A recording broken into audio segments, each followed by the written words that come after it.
Ayan guys, gawa muna tayo ng battery pack. Kung paano mag-welding ng battery pack. Ayan. Ganyan lang. Ayun, gustong matuto, madali lang to. Kung ilang battery ang kailangan nyo, dapat may pang weld kayo, ganyan, no?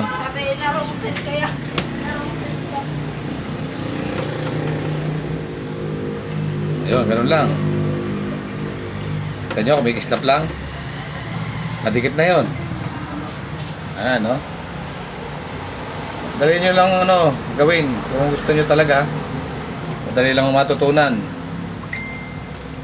Yan ang tinatawag na weld ng battery. Kailangan nyo bumili ng pinakamasin niya. Ayun, ng masin. Mura lang naman yan. Yan, ganyan ang aktual na paggawa ng battery pack. Ano man ang gusto nyo, pwede rin sa power bank. Para hindi na kayo bumili ng mahal. Battery na lang ba bibili nyo? Assemble nyo na lang. Ganyan na kadali. Oh. Ayun, nakadikit na siya. Oh, ganun lang. Ayan na siya. Oh. Kabila naman, para pareho na. Pareho na meron siya. Ganyan lang guys, madali lang. Pwede rin kayong umorder sa amin kung anong pagagawa nyo, kung para saan. Ilang volt at ilang amperes, pwede kayo dito mag-request. Pagawa nyo kung ano yung gusto yung volt at amperes. Meron din kami pang motor, pang mga 4 wheels, meron din. Pwede nating gawin kung gusto nyo.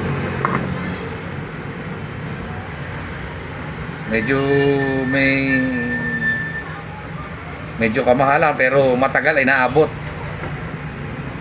kapag nabuo na.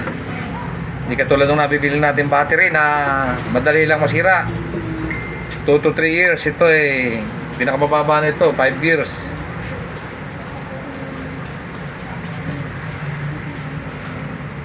Kaya yung mga gusto magpagawa dyan, order na kayo.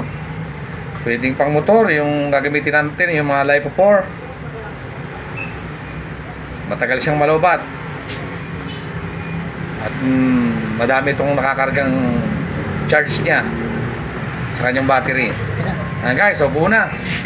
Oh, ayan. Ito na yung ginawa. Ilang volt to?